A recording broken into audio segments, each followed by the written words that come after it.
the parable of the rich fool. I'm reading from Luke chapter 12, and I'm reading verses 13 to 21.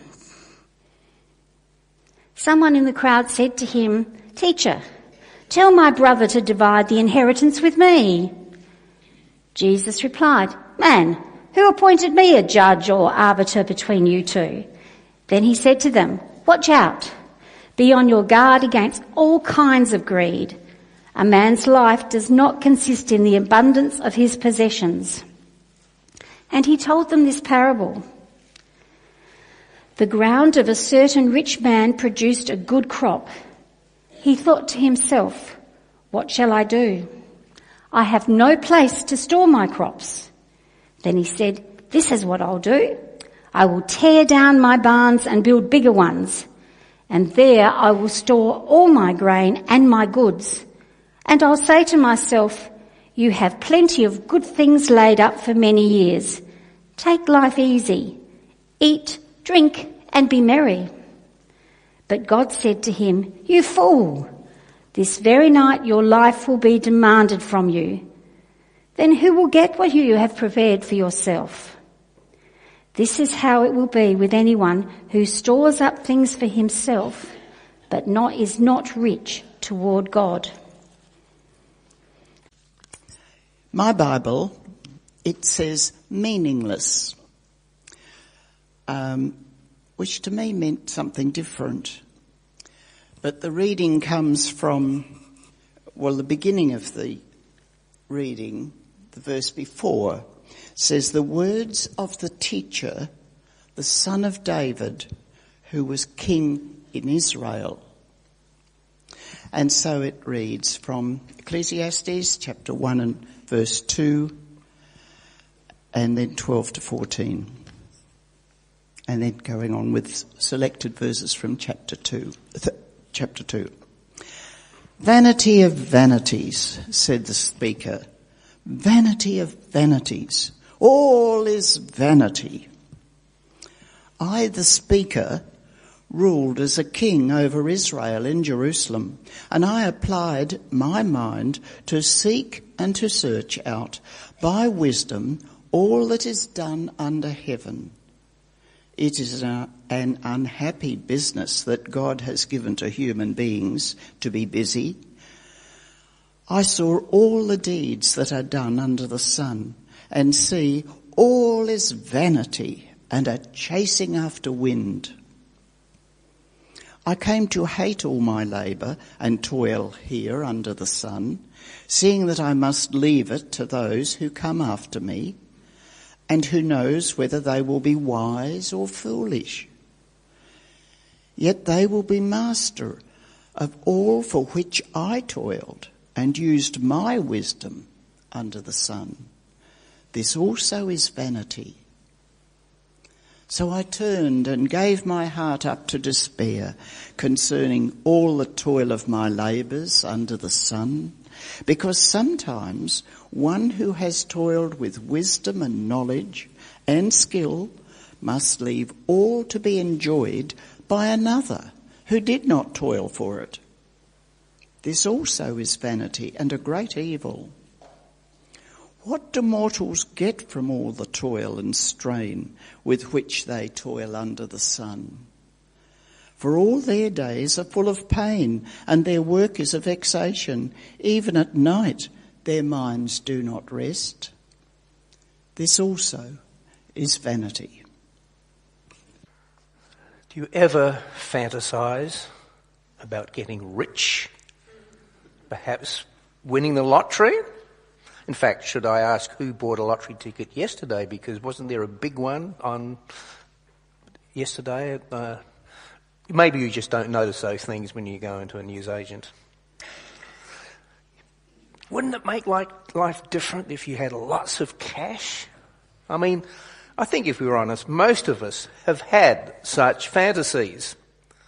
If we ever won the lottery, think of all the good we could do, all the problems that could be solved, and maybe we could do a few things that we've long wished to do but haven't been able to. And the question is, if we did win, would we be happy? The evidence is probably not. Studies have been made of people who won huge amount of lotteries, of what happened to them and what happened to their lives. And the studies have shown that the vast majority of them have not ended up being happy. It's an illusion.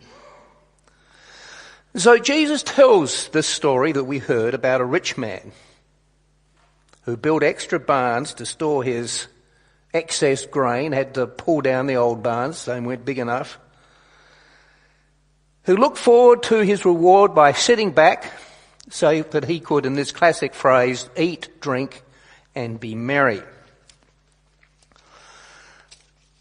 Garrison Keillor, who created the United States radio program called A Prairie Home Companion, tells his story about a rich man.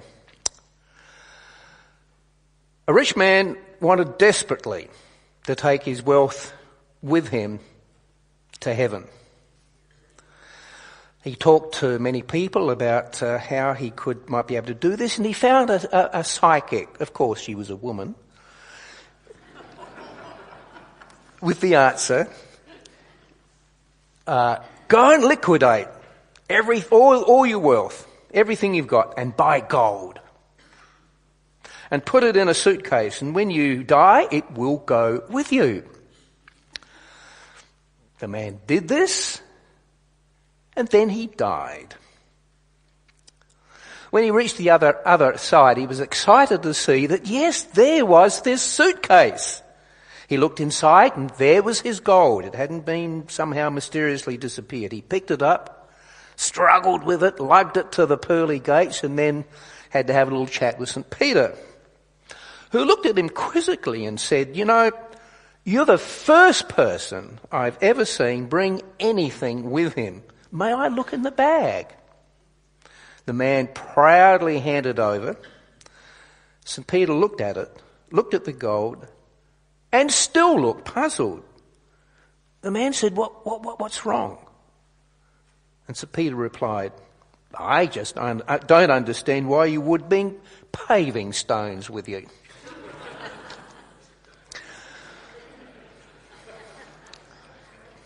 But back to the rich man in our parable. Don't you think it was a bit tough on this man? How he could be called, and Jesus said in the parable, God called him a fool. Now don't you remember somewhere else Jesus said, don't call anybody a fool? But here he's called a fool. This very night your life is going to be demanded of you. A fool is one who ignores the obvious, who refuses to see what is plain to everyone, what can be seen. So why is this man a fool? Was it because he worked hard or planned for his future? Or because he thought he earned an early retirement? Was it because he became so wealthy that he could take time off and enjoy himself and perhaps devote time to his family? I mean, surely that can't be the reason why he's a fool. I mean, these are good, it may be even virtuous things to do. Then was he a fool because he was greedy? After all, Jesus did respond to a man who had this question about dividing his estate, and the whole subject of greed came into that. Jesus saw through the heart of the man who wanted to legislate on how an inheritance should be divided. He was really motivated by greed. But in the parable, really? Well, I'm not sure that the parable makes it plain that it was because of greed, unless it's his preoccupation with excess abundance. Now, that's a touchy subject. Governments have all been brought down when they kind of talked about taxing the excess abundance of mining companies, for example. Isn't our whole economy based on the need for endless growth? Well, no, I think that this man, the rich man in the parable, was a fool because he came to believe that he now had control over his life. He thought that nothing or no one could touch him. His wealth gave him final security, not just in a material sense, but as a person who has no limits. He had lost any sense that as a human being, he would finally have to account for his life. And above all, he'd forgotten that he was mortal. He lived the illusion of being wholly in control. This, friends, I believe, is true foolishness. Now, we all know that we're subject to finite forces, don't we? But if we are honest, are there not times when we think that we have such control that we're exempt from the unexpected intrusions into our lives? Other people, yes, but not ours. You know, once I really thought I was invincible. All my ministries had been successful, at least, seemed to have been successful, however you measure success. Until one day, after we'd worked so hard in the Kimberleys, the whole thing fell apart. And I had to face the fact that there were things over which I had no control. Every time someone is struck with disease, every time someone dies, particularly unexpectedly, we are reminded that none of us has final control over life. To think that we do is to be as foolish as the man in the parable. But there's another illusion, the opposite of what we've been talking about. It can happen when we have been hit hard by life, when it seems that nothing ever works out for us, when our efforts to succeed in our work, in our relationships, or in our families, to be people of integrity, even to be good Christians, seems to end in failure. It all seems so futile.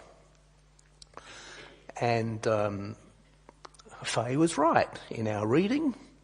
That could have been translated, not just that everything is vanity, but everything is futile.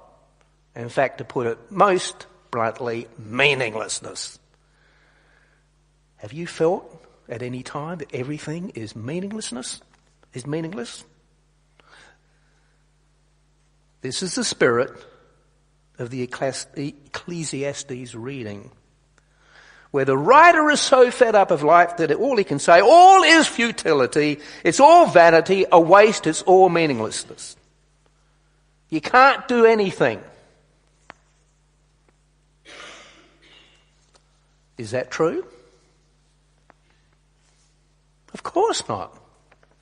That's absurd. It's like saying that you can't trust anything or anyone. This becomes sheer cynicism, and in extreme cases, we might even feel that God has deserted us. For some, this is a moment of despair. However, if this happens, we may be actually closer to God than when we still live in the illusion that we can create our own worlds. Closer because moments of despair are occasions when we may be peculiarly open to the grace of God because we know we can't make our own lives finally secure and happy just by our own efforts. But the cynic who says nothing ever makes a difference or nothing can ever really change or we just have to accept our fate, I want to say that this is simply not true. God has made us free human beings. We do have the power to decide things, the freedom to make a difference, even against difficulties and the forces that can sometimes overwhelm us and threaten us. The gospel is, the good news is, that we can live with the reality of our limitedness and at the same time claim our freedom to make a difference in a troubled and sinful world. But first, something has to happen to us.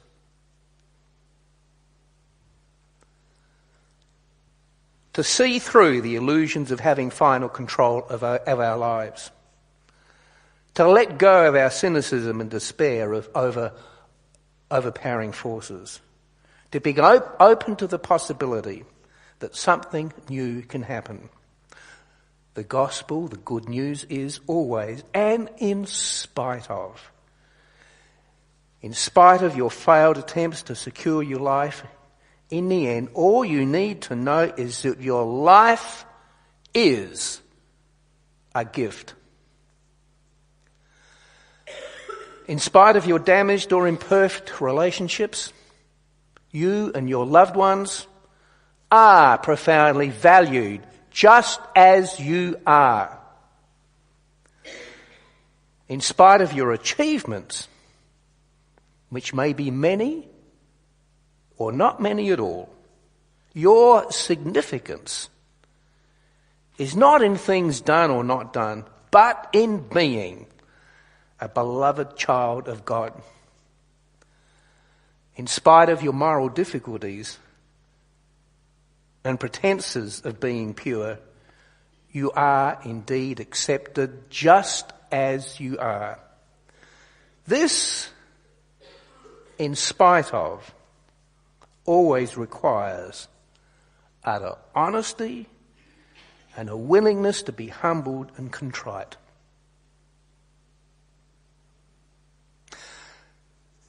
The service of Holy Communion declares this in spite of. We eat the broken bread, broken just like our lives. To eat is to acknowledge our own brokenness and dependence, yet in spite of this, the bread is also the word of Christ, the relationship of Christ, which declares that we are accepted. The wine represents the outpouring of Christ's love, a sacrificial death. Yet, in spite of his death on the cross, is the door to resurrection and all things being made new. As we drink the cup, we too proclaim that in spite of our own trials and disappointments, our lives too can make a difference if they are poured out on behalf of others. What a promise! So where can we put our trust? A trust that we can really rely on? In the good news, the gospel, which allows us to accept reality, to live useful lives, empowered by the free spirit of the risen Lord. May it be so for us today. Amen.